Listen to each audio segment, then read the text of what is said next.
When you lift a parcel of air and it only cools adiabatically, it'll still be warmer. You get instability over things that produce a lot of heat. And bumpy air. Yep, bumpy air.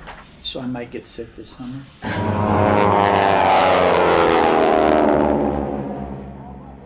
Well, good afternoon, good evening, whatever it is where you're sitting watching us on YouTube. Thanks for watching, folks. We are back with another ground school. Jake has been busy flying around the country on some jet somewhere as a pilot, and I've been busy playing on the flight sim and doing a little bit of reading as well. So it'll be fun to get back in the air as soon as the mud hardens up a little bit out at Brooklyn. Yeah. Till then, we're kind of grounded because of mud. Conditions muddy. All right, so today we're going to dive back into some more ground school and covering some weather. Before we do, I just wanted to thank everybody for watching. It does mean a lot to us. We do get a few comments, some through Facebook and some on the YouTube.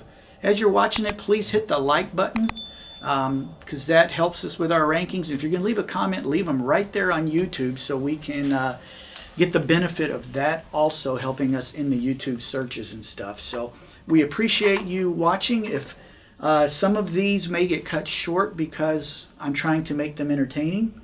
But remember, in their entirety, they will be on Jake's channel, which is Flying Fiddler CFI. I think I got that the right direction. That's his channel, Flying Fiddler CFI. You'll be able to watch these complete, beginning to end, minus all of my silly banter on the introductions and endings. So if you haven't already checked out his site, check it out. And I have noticed you're getting almost as many hits as me, which isn't a whole lot, but you're getting almost as many hits as me, which makes me, come on people, watch my videos twice, for crying out loud. Anyway, let's get started. We're doing some more advanced weather stuff today, and let's just dive in and have some fun. All right, so today we're diving back into aviation weather here. Last time we left off talking about the structure and the development of low pressure systems, cold fronts, warm fronts, all that good stuff. How they lay over or fall over each other and Yep. make thunderstorms. Precisely. Today we're going to pick back up here with chapter 11, and we're going to talk about vertical motion of air, cloud formation. So we talked a little bit about that in the sense of frontal activity last time, but we're going to go into a little bit more depth about that here today. So as we kind of talked about last time, when we have vertical movement of air, that is what leads to a lot of the cloud formation. We talked about it in terms of on the front of a cold front, how the cold front pushes air up and causes that water vapor to condense out and form clouds, and how that can lead to thunderstorms. But there are other ways that can happen as well. One of the very common ways is through solar heating. We also talked about that before. Now, as a parcel of air gets lifted either by solar heating or by frontal activity, either one, the temperature obviously goes down. We talked about that cooling as the air expands last time. It's adiabatic cooling. But as that happens, of course, the temperature goes down, but the dew point, which is an indicator of how much water vapor is actually in the air, stays closer to constant. It does go down a little bit, but stays much closer to constant as you lift that parcel of air. And as the temperature goes down, the dew point stays relatively stable. When you get to the point where the temperature and the dew point meet, once again that water vapor condenses out of the air and forms a cloud. So here in figure 11-2, they have an example. So the air at the surface, the temperature is 18 degrees in this case they're talking in Celsius, the dew point is 13 degrees. And so we have a temperature dew point spread of 5 degrees Celsius, 73% humidity. And they say the air is unsaturated because it is not at the capacity of the air to retain moisture. As we lift the air, the temperature starts to go down. So the first level here, as we lift it 1,000 feet, in this case the temperature goes down 3 degrees Celsius, the dew point goes down by half a degree. So the temperature dew point spread goes from 5 degrees to 2.5 degrees, and the relative humidity goes from 73% up to 85%. When we get to 2,000 feet in this example, the temperature has fallen from 18 degrees to 12 degrees, and the dew point is only reduced from 13 to 12. So at this point, the temperature dew point spread is 0, or the temperature and dew point are the same, which means our relative humidity is at 100% and the air is saturated, and that is where the base of our clouds usually form. So, and again, as we talked about last time, the more violently that air gets lifted, the more violent weather we're going to have when it reaches that saturation point. Okay, question. I get how they match, and that's where the base of the cloud starts. Right. That I understand. So the cloud starts here, ends here. What makes it? What's the science behind it having a top? Where does the top? What causes the top to stop creating clouds higher up? I don't know if it's covered here, but it's kind of essentially how much lifting force you have. So the more violently the air gets lifted, or the more strongly the air gets lifted, the taller the clouds are likely to be. That's why thunderstorms go up so high. Exactly, and that's why we talked about when a warm front comes through, air gets lifted very slowly by that warm front, and that's why you have very flat clouds. They're flat on the bottom, they're flat on the top, and they usually don't extend They're all not that real thick, because the air is being lifted so much more slowly that when the water vapor condenses out of the air, that will essentially stop the air from rising anymore. And if it's not being lifted very quickly, it'll just stop there and create a nice, fairly thin, very flat layer. Whereas if it's being lifted quickly or strongly, violently, it will, keep going upwards, and that's what causes those clouds to sort of bubble over and get puffy and tall.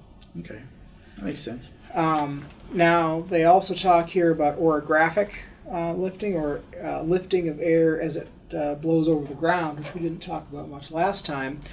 So here in figure 11-4, you see you have wind blowing up a slope. In this case, looks like probably a mountain or something. And as the air gets lifted by the ground, it'll reach a point where that temperature dew point spread reaches 0, and we get condensation. In this figure, they call that the lifting condensation level. As the air continues to blow up the slope, that will continue to lift the air, and you'll get clouds from a certain point on the slope or the mountain all the way up to the top. And that's why very often in mountainous areas you'll see mountains that are enveloped in clouds above a certain level, because that wind is blowing up the slope, and at a certain point where the temperature comes down to meet the dew point, you get that condensation. It's just like a little wrap around the mountain. Exactly. And obviously as the wind comes back down the leeward side of the mountain, that temperature goes back up. The dew point is now lower than it used to be, because the air has already deposited all its moisture. So in this figure 11-4, the air on the windward side of the mountain, they have a temperature of 15 degrees Celsius, dew point of 10, so the relative humidity is 80%. By the time it gets to the top, temperature goes down to -7, and the dew point is also -7 because it's been lifted past that condensation level. and so the relative humidity obviously is 100%. Now, as the wind comes down the leeward side or the downwind side, that air warm adiabatically. So as it comes down, it gets compressed by more air pressure at lower altitude. And as we talked about the ideal gas law in the last session, as a gas, in this case air, gets compressed, temperature goes up. So as the air comes down the downwind side of the mountain, by the time it gets to the bottom here in this example, they have temperature of 23 degrees Celsius, and the dew point, although it has picked up a little bit of moisture, is still -2, so the relative humidity is only 33%.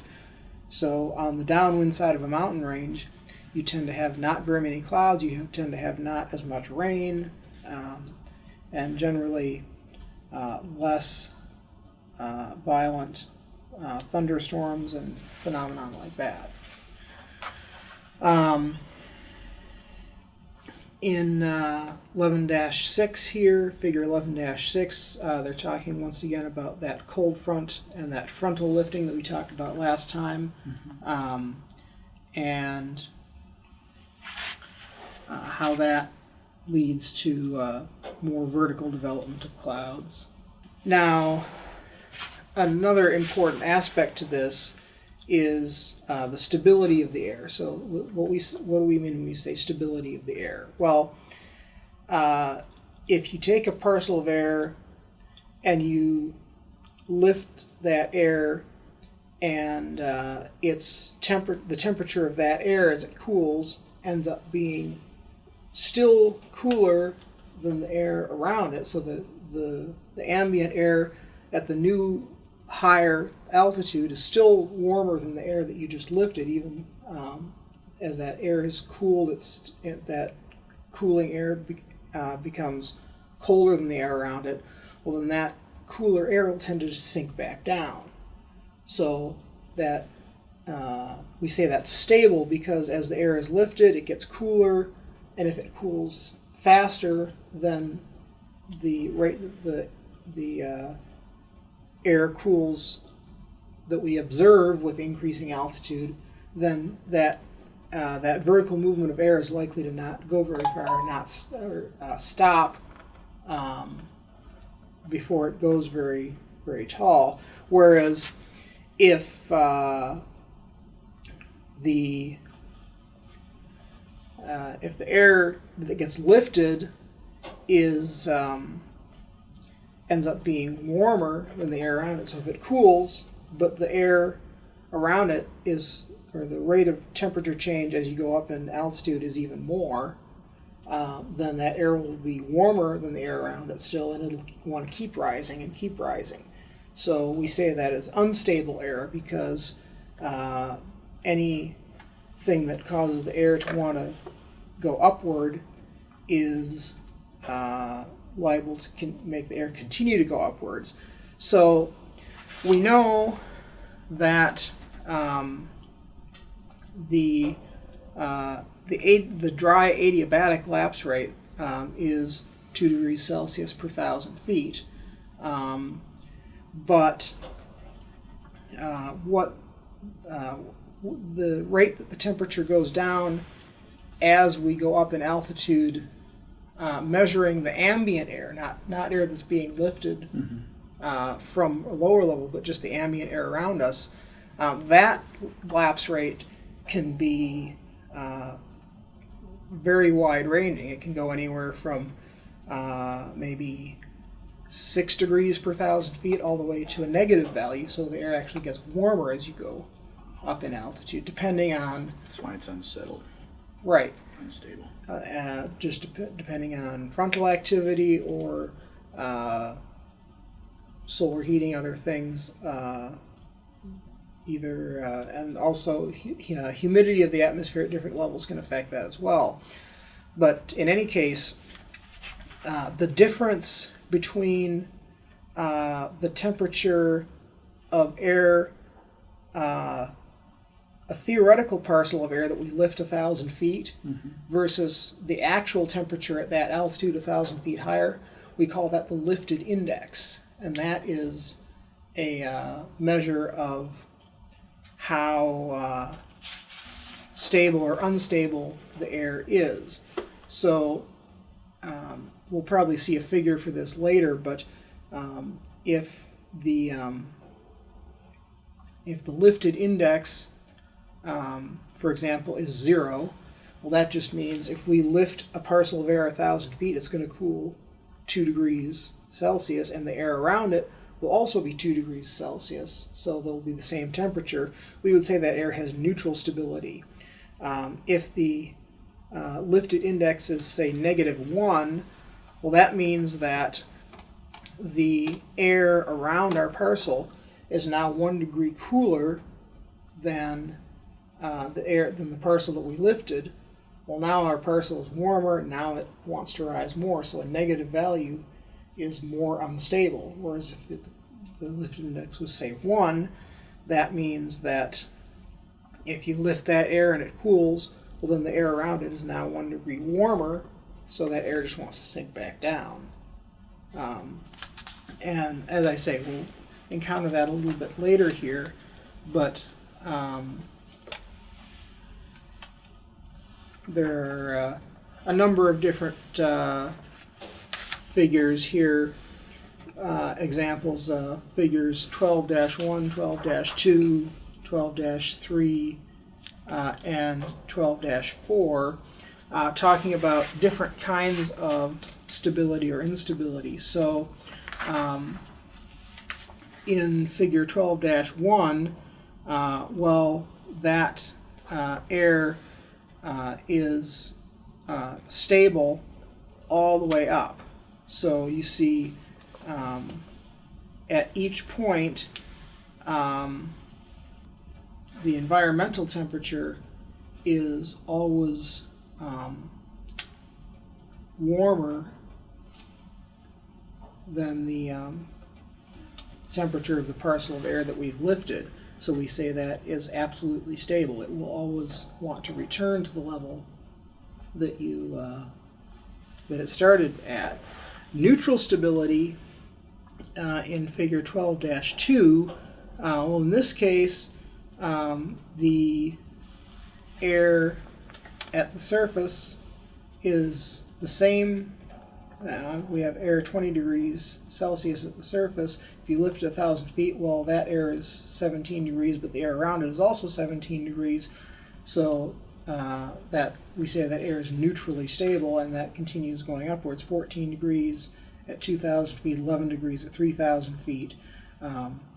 And so that air, whatever is lifting that air, be it solar heating or frontal activity, it can lift that air, and that air won't resist being lifted, but it won't be self-amplifying either. It'll just get lifted by however much the lifting force is, and that's it.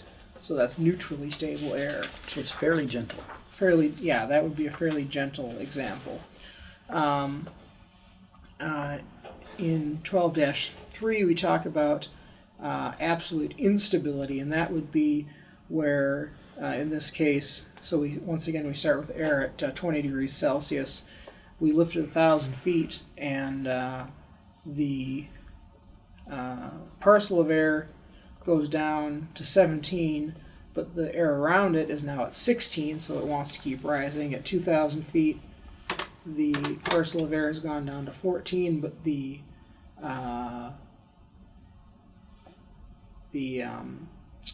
ambient temperature is 12. So if we talk about that in terms of the lifted index, well, the lifted index at 1,000 feet would be -1, because the air around, the ambient air around, is 1 degree cooler than our parcel of lifted air. At 2,000 feet, the lifted index would be -2, because the ambient air is 2 degrees cooler than our parcel of lifted air. So the lifted air just keeps on being warmer than the air around it, so it just keeps on wanting to go up and up and up, like a hot air balloon. And then we have an example here in 12-4 called called conditional stability, where so at 1,000 feet, our lifted index, and which they have as just our temperature difference. Lifted index is another term for that. Our lifted index is +1, so if we push the air up 1,000 feet, it's still stable. At 2,000 feet, it's still +1. So if we push it up 2,000 feet, it's still stable. Same at 3,000 feet. If we push it up 4,000 feet, well, now it's neutrally stable. And then if we push it up 5,000 feet, well, now we have a temperature difference or a lifted index of -1, which is unstable. So if the air gets lifted a little bit, it's stable. It'll return to its resting state. If it gets lifted a lot by like a very strong cold front or say a very strong thermal from a parking lot or something, it can possibly get to a level where it will go from being stable to being neutral and finally being unstable. So that's why they say it's conditional stability, because it's stable as long as you don't kick it too hard. If you push it beyond a certain point, then it becomes unstable. And that can have to do with different rates of cooling. So if you look at from surface to 1,000 feet, it cools, in this case, 2 degrees. From 1,000 feet to 2,000 feet, it cools 3 degrees. From 2,000 to 3,000, it also cools 3. 3,000 to 4,000 is 3. And 4,000 to 5,000 is also 3, it looks like. So you have a pretty constant rate of temperature decrease measured ambient with increase in altitude. But the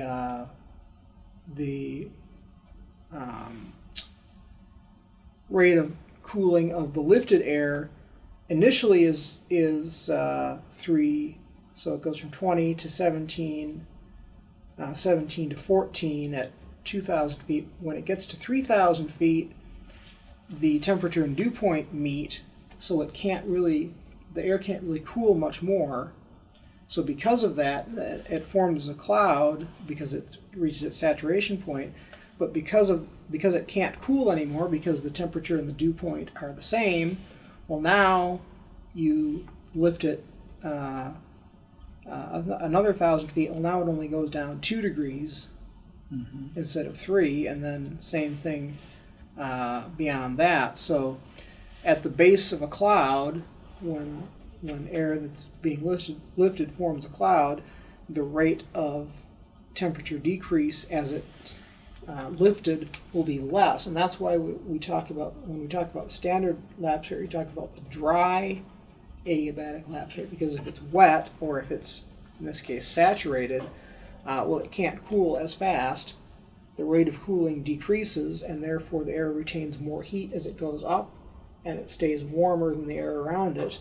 And that's our conditional instability example, where if you lift it far enough past where it forms a cloud, it'll start to stay warmer and become unstable as that air gets lifted further and further. Does that pretty much make sense? Yeah. Now, getting into some graphs here, so 12-5, if you look at these red lines here in 12-5, that's the actual rate of temperature decrease, or the lapse rate that we observe. So if the temperature actually goes up with altitude, we say that's an inversion, because usually the temperature goes down as we go up in altitude, but in some cases it can actually go up. For example, if we have a warm front above us with warm air pushing in over top of cold air, as you go up in altitude, you can actually move into air that's getting warmer. So in that case, a temperature inversion is likely to lead to stable air, because if the air gets lifted in the air, the lifted parcel of air gets cooler, but the air around is getting warmer, well then it's gonna, yeah, it just wants to go back down. If the temperature stays the same with increase in altitude, so that's line F in 12-5 here, then they say it's isothermal, because that's the temperature stays the same. Once again, iso means the same. Thermal obviously is temperature. So the air stays the same temperature as you go up in altitude. But again, that lifted parcel of air is cooling as it goes up, so that'll still be stable, because you're still going to find as that air goes up in altitude and it cools, it's still going to be cooler than the air around it. It still wants to sink back down. Now,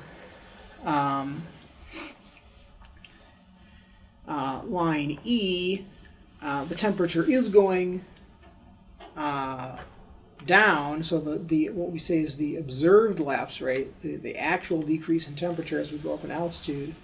The temperature is decreasing, but not very fast. So the adiabatic lapse rate will still be greater than that, which means that as you lift the air, it'll cool, and it'll cool to a greater degree than the air around it, and it'll want to sink back down. Now the two lines here, they show line D and line B, are the moist adiabatic lapse rate and the dry adiabatic lapse rate. So the dry adiabatic lapse rate, again, is that theoretical cooling of the air according to the ideal gas law. The moist adiabatic lapse rate is the rate of the air will cool, as we said in the previous figure, after that condensation occurs and the cloud forms, so the air can't cool as quickly, so that keeps it warmer. So that's why the moist adiabatic lapse rate doesn't decrease as quickly as the dry adiabatic lapse rate. So in line C, which is in between those, we see that they say that's conditional stability, because if the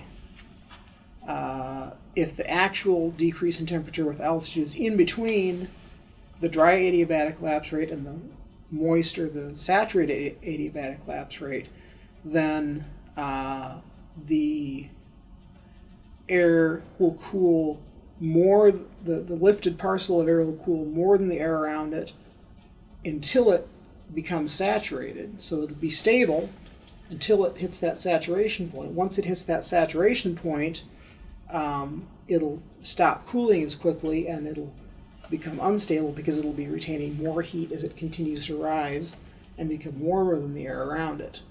So that zone between the dry adiabatic lapse rate and the moist adiabatic lapse rate that they have shaded in pink here is that area where you can have conditional stability that we talked about.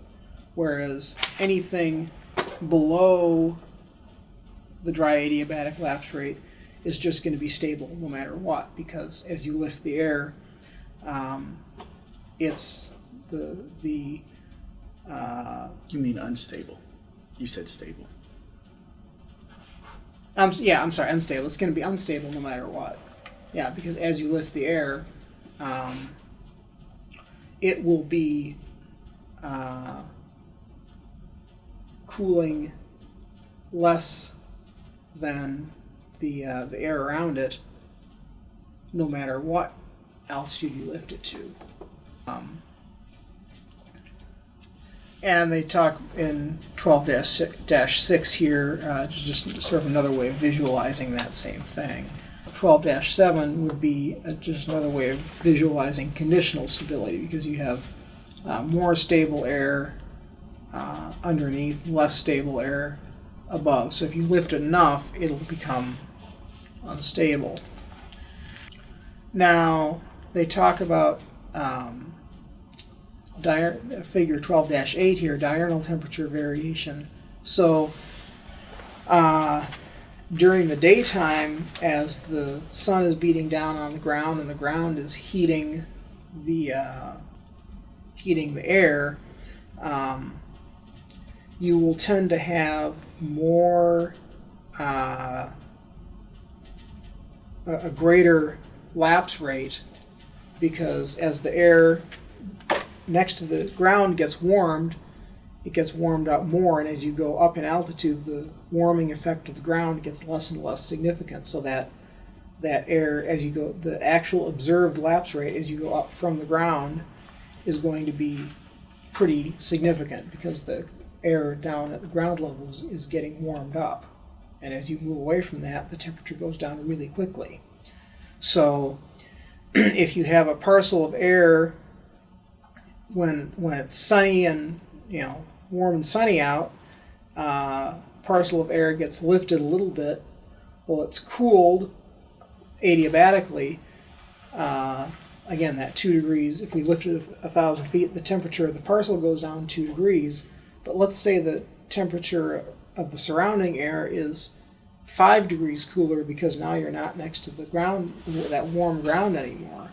Well, now that parcel of air that only cooled 2 degrees is 3 degrees warmer than the air that cooled 5 degrees, and we'll tend to want to keep going up. So when it's sunny and the ground is warming up the air next to the ground, the air tends to be more unstable than if there's, let's say, a high overcast, which is limiting how much energy the ground absorbs and how much the ground is warming up that air at low altitude. So the actual temperature decrease with altitude is likely to be more moderate, because there isn't that heating from the bottom.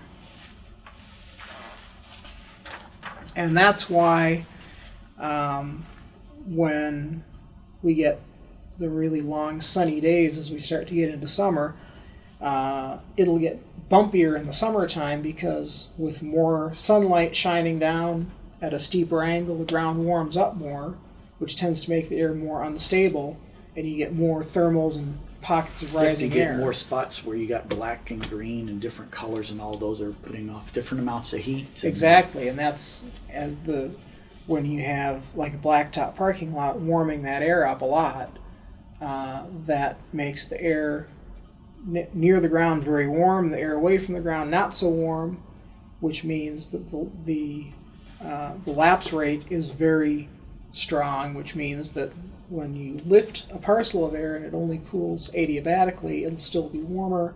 You get instability over things that produce a lot of heat.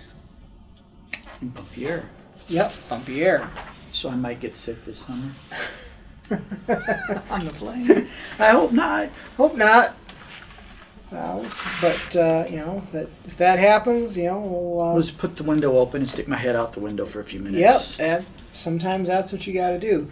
And finally, in figure 12-9 here, they're getting to talking about the lifted index, which is, again, the difference in temperature between the parcel of air that gets lifted and the temperature around it. And again, with a lifted index that's negative, you get more unstable air, and lifted index that's positive is more stable. So the higher the anything above 0 is okay. Anything above 0 is going to be smoother, less bumpy, which is good for most people, but bad for glider pilots. Yeah, they like the unstable air. They like the thermals. Exactly. That's why they like the mountains. Yep. So this whole thing, the science of it is really cool. In my head, when you say parcel, I keep picturing this cylinder of air. Yep. And then everything around it, and it just goes like this. Yep. But I know it's not this hard cylinder, no. But depending on how the temperatures are and how the atmosphere is, it can stay pretty tightly. It can, and that would be like a big thermal, right? If it's really tight. I mean, in the RC world, I've had friends tell me that they've had planes that broke in half in a thermal because it just destroyed them because it was so powerful. I never got that lucky with it. Thermals usually aren't strong enough to damage or destroy full-scale airplanes, but certainly when you get a strong updraft like in a thunderstorm, with that really unstable air creating that strong lifting, that's when you get, again, as we talked about when we first talked about thunderstorms, you can get air that's going up at 5,000 or 6,000 feet a minute, and then when it gets up to the top of the thunderstorm, it'll spread out and start falling down again. Sometimes the falling air on the outside will get up to 5,000 or 6,000 feet a minute, so you can have a difference of 12,000 feet a minute at the edge of a thunderstorm. That can actually rip. That'll mess a lot of things up. Yeah, that can rip full-scale airplanes apart. So that's why we stay away from thunderstorms. Speaking of different kinds of clouds that are formed by different kinds of lifting and different kinds of sources, there are different types of clouds that we talk about. So in figure 13-1 here, I'm going to start from the bottom and work up. So stratiform clouds, stratus or stratiform, when you say something is stratified, that means it's in a layer, or layers, plural. So that is sort of your flat, uniform sheet of cloud for stable air, exactly.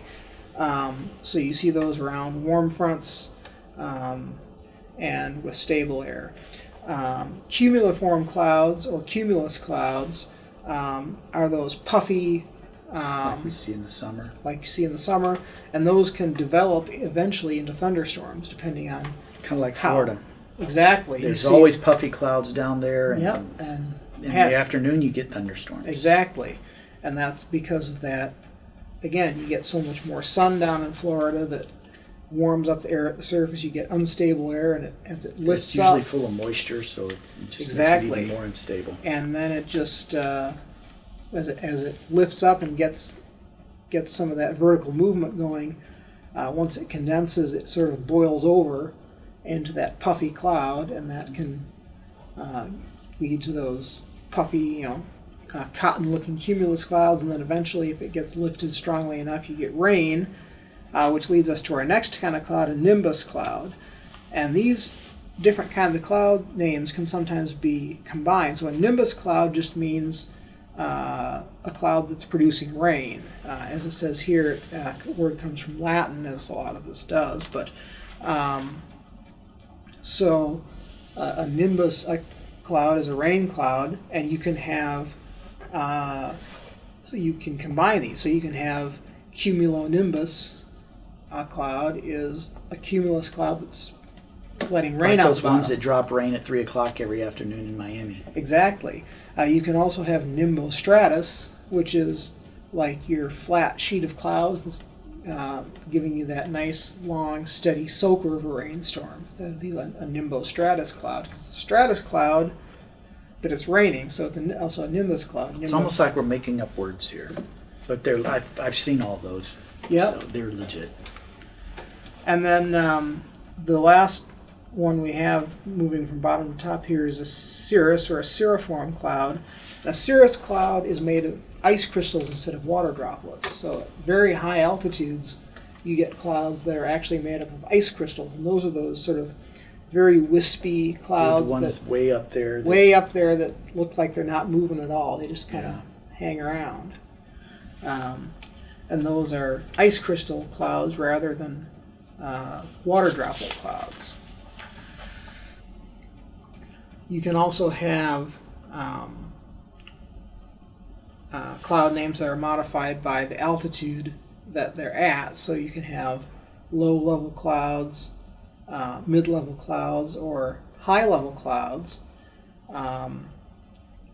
Now, they say low-level clouds surface up to about 6,500 feet, mid-level 6,500 feet up to 13,000 feet, and of course, flying a chief, it's about as high as we could ever get. Yeah. Is in We'll that probably range stay in somewhere. that low area. Yep. High clouds, you'll notice there's some overlap here too. High clouds can be anywhere from 10,000 feet up to 25,000 feet in polar regions, or temperate regions, and as they say, 16,500 up to 40,000. Tropical regions, so down in the Caribbean, for example, you could get clouds up to 60,000 feet or more. Figure 13-1, they have a picture of some cirrus clouds, so those are those wispy ice crystal clouds. Now it also says here, points out that, as I said before, you can combine different, a cloud can have a characteristic of more than one type. So you can have, in theory, you can have cirrocumulus, which are cumulus clouds, so they're puffy clouds, but they're made out of ice crystals. So if you have strong lifting force at very high altitudes where the water is frozen, you can potentially have cumulus clouds that are made out of ice crystals. It's not very common, but it can happen. So that's figure 13-2 here. It shows you a picture of that. 13-3 cirrostratus clouds are, again, they're high-level clouds, so they're made of ice crystals, but in a very sort of uniform sheet. So they're stratus because they're a uniform layer. Cirrus because they're ice crystals. So high-level clouds are cirrus clouds.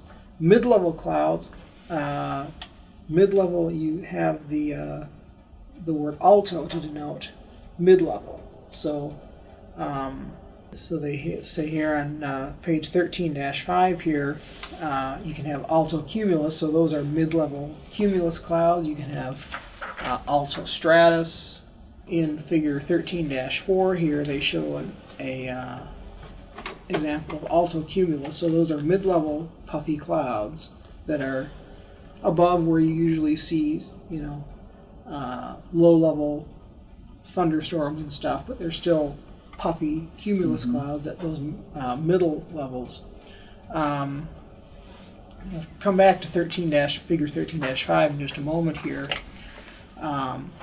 Alto stratus are those mid-level clouds in a layer. Oftentimes those tend to be sort of translucent, so sometimes you can actually see the sun through them. So if it's a very thin layer of clouds but very uniform, that would be. But sometimes, as they show in figure 13-7 here, they can be thicker. So depending on how thick they are, they can be sort of that translucent quality, or the thicker ones can create just sort of those very gray, gloomy days that aren't really raining. You don't really have low clouds. Just not even necessarily misty. Just ones you want to sleep through. Exactly. And then getting into low-level clouds, you have your classic cumulus clouds in figure 13-8 here. So those are those nice puffy little clouds you see oftentimes in the summertime. Towering cumulus is when those puffy clouds get a little bit taller. They're not producing rain yet, but they're getting, they're not just the little wisps anymore. They're more, big mound of clouds. So in figure 13-9, you see an example of that. When the towering cumulus gets a little taller, that's when you can have clouds that get into being thunderstorms and cumulonimbus clouds if they develop vertically just a little bit more than that. So a towering cumulus is not necessarily an indicator of a thunderstorm, but it's an indicator that there might be thunderstorms in the near future, depending on how unstable the air is.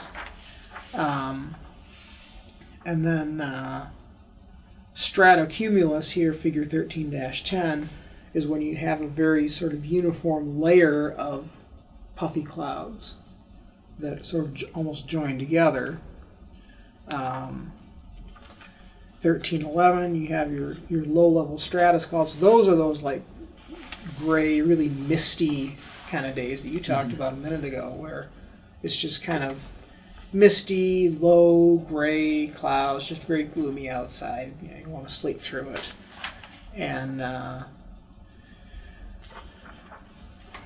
You got cumulonimbus here, figure 1313.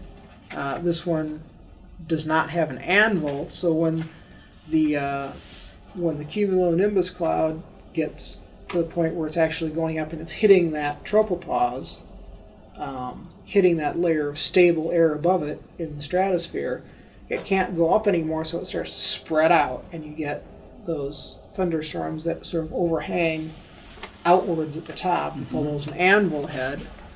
And in figure 13-14, here you can see that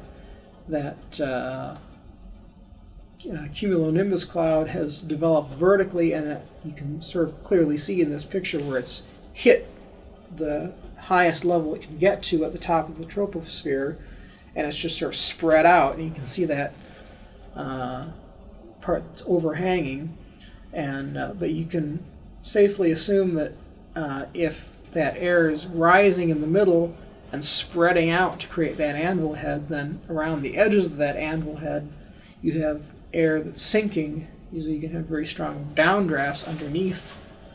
It's usually not a good thing when you see one. No, and you can also potentially have hail. If hail is formed when you have a raindrop that gets lifted by an updraft up to the point where it freezes, becomes an ice pellet, and then goes back down again, gets more water sticking to it, gets lifted by another updraft, freezes again, and the more of these up and down cycles you have, the bigger of a hailstone you get. So it's going on a crazy roller coaster ride. Exactly, until finally you get a hailstone that's big enough that it can overcome the updrafts, and it falls down usually comes out of those anvil heads as it gets. Then it looks like snow in the summer. Yep, pretty much. Were you going to come back to this 13.5? Oh yeah. So there, we were talking earlier about air that flows up a mountainside and condenses near the top. Mm-hmm. So when the air comes to the top of the mountain, it condenses, it creates a cloud, but when it goes down on the far side of the mountain, it warms up again, and the water vapor disperses into the air again, so you don't have a cloud. So it can create sort of almost a standing wave of clouds over the very top of the mountain, which, so as the air comes up, it forms a cloud, and then the water vapor condenses out of the air, and as the air goes back down and warms up, the water vapor evaporates back into, or the water droplets that have condensed evaporate back into water vapor, and the cloud disappears. So you can appear to have this. This picture's like a donut on top of the mountain. Exactly. So it's a cloud where it just stays, or it appears to stay on top of the mountain, even though the air is moving. It's a constantly evolving cloud because the air is moving through there, and it's collecting and going away. Exactly. It just, depending on the temperatures, it just stays kind of right there. Right. Very much like a standing wave in a river, where a wave can look like it's just a wave in the water that's staying still, but the water in the river is flowing through it. It's usually because there's an obstruction underneath. Usually, which is exactly what that's doing, because air literally is a fluid. Very much. So it's basically just a standing wave in the air that you can see because it's making a cloud. So we've talked about nimbus clouds, clouds that produce rain. We've talked a little bit about hail. So as the water vapor condenses out of air, and it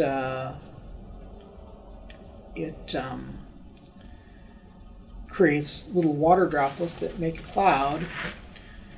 As that process continues, those water droplets stick to each other and they get bigger and bigger, and you can have raindrops form. And then when they get big enough, you have a blob of water that's big enough to overcome the updraft and it falls as rain. Now we already talked about how if those get pushed up by a strong enough updraft, they can go up high enough that they can freeze and then come down, collect more water, back up and freeze again. That creates hail. Snow is basically when you have a cloud that's in the wintertime where it's cold enough that you're not going to have water condense because it's already below freezing, but you can have, we talked about how you can have condensation. You can also have deposition where water vapor goes directly into ice crystals without becoming water in between. So a snowflake usually forms around some microscopic little grain of dust in the atmosphere, and the water vapor will deposit on that grain of dust and grow and create a snowflake. And when enough ice or frost accumulates on that tiny little grain of dust to create a snowflake that's big enough to overcome updrafts, then it falls down as snow. So there you have rain, you have hail, you have snow. Sleet or ice pellets would just be basically, could turn into hail if they went up and down a few more times to get bigger, but in the case of ice pellets or sleet, that would usually just be droplets that freeze and then just fall right away. So tiny little hail. They don't go up and down. They just don't go up and down. You can also have freezing rain, where you have raindrops that come down into cooler. You have a warmer layer above, like in a situation of a warm front, and you have rain that comes down. It falls into colder air, and when it hits if the ground is cold, you can have raindrops that hit and freeze to the if the ground is below freezing and a raindrop hits it, well, the raindrop the water is going to freeze when it hits the ground. And we talked about how snowflakes and raindrops typically grow around a tiny, tiny little grain of dust or something, some sort of nucleus. Well, if by chance you have a raindrop that just grows without much of a grain of dust, which can happen occasionally, then if that raindrop gets cooled below freezing, there's no nucleus for the freezing process to start around, so it can actually remain liquid below the usual freezing temperature of water, and then we call that supercooled water. And if water that is supercooled hits anything, then what it hits will become a nucleus for it to freeze, and it'll instantly turn into ice. I think I've heard the weather guys talk about that a couple of times. And that can be a particularly nasty type of freezing rain, or it can also stick to aircraft, and we call that SLD icing, or supercooled large droplet icing, where those supercooled droplets, as soon as they hit the airplane, just instantly freeze, and that can be really, really nasty as far as icing on an airplane goes. Yep. Ice and planes don't mix well. No. So in figures 14-1 through 14-5 here, they show different scenarios that can form rain, snow, sleet, regular rain, freezing rain. Just depends on what the profile of the temperature is. If the temperature, for example, in 14-2 here, if the temperature stays below freezing all the way down, you have snow. Mm-hmm. If the temperature starts cold and then warms up above freezing and then cools down again, you typically will get ice pellets or sleet. And then figure 14-4, you have precipitation that falls maybe initially as snow, turns into rain, and then if it's above freezing most of the way down, but below freezing just right at the surface, then you have that freezing rain. And then if it stays above freezing most of the way down and it's above freezing at the ground as well, then you just have regular rain. And there you have it. We can be meteorologists now. So just to sum up what we've talked about here, different kinds of clouds. You can have cumulus clouds, you can have stratus clouds, you can have nimbus clouds, which can also combine with either other two. You can have cirrus clouds, which are made of ice crystals. Different kinds of clouds. We saw lots of different pictures of different kinds of clouds. And then different kinds of precipitation. So you can have rain, you can have snow, you can have sleet, freezing rain, hail, all those different kinds of precipitation that come out of the clouds. And those are, in a nutshell, the types of clouds that we can see and the types of stuff that can come out the bottoms of them. There's a lot of science in there. A little bit, yep. Make your head hurt. A lot of information. So now, if there was, I forgot to tell you at the beginning you were going to get scienced up today. So now you can call out the weather guy when they're making a mistake, and you could be a weather guy. If you want, I'll get you a green screen and we'll build the weathers to you. Anyway, that was fun. I asked a couple questions that I've wondered about and got some good answers, so I learned a little bit extra there. Maybe you learned a little extra too. If you learned something, tell us what you learned down in the comments down there. Tell us what you're picking up from these and learning, and it'll help Jake know what is really hitting home. So maybe next time he does this with someone, he can hammer that a little harder because he knows people are grasping it. Or if you don't understand something, leave a comment down there too, and Jake or myself will respond. And who knows, maybe we'll make a spin-off video talking about that one thing at some point in time. So you can help us make our content better. And again, as Philip said, if you have questions, post them down below. Post them on Philip's channel, Casual Pilot, or on my channel, Flying Fiddler CFI. I hop on those comments section occasionally, and I get a notification every time I see one. It's like, oh, somebody said something. I got to go see what it is, and hopefully I'm not in the middle of something. Then I have to stop and go sit at my computer so I can type it out and not make any spelling errors. And so we do answer the comments if you ask a question, and we like to respond to them and engage our audience, because that's what we're here to do, is to teach and to make friends and to engage people along the way. So we thank you for watching. Remember, like, subscribe, ring the bell on both of our channels, and you'll have 2 feeds coming into your email all the time every time we put new content up. Until next time, we're going to start learning about wind and other things with the weather and how they affect flight, and we will see you then. Thanks for watching.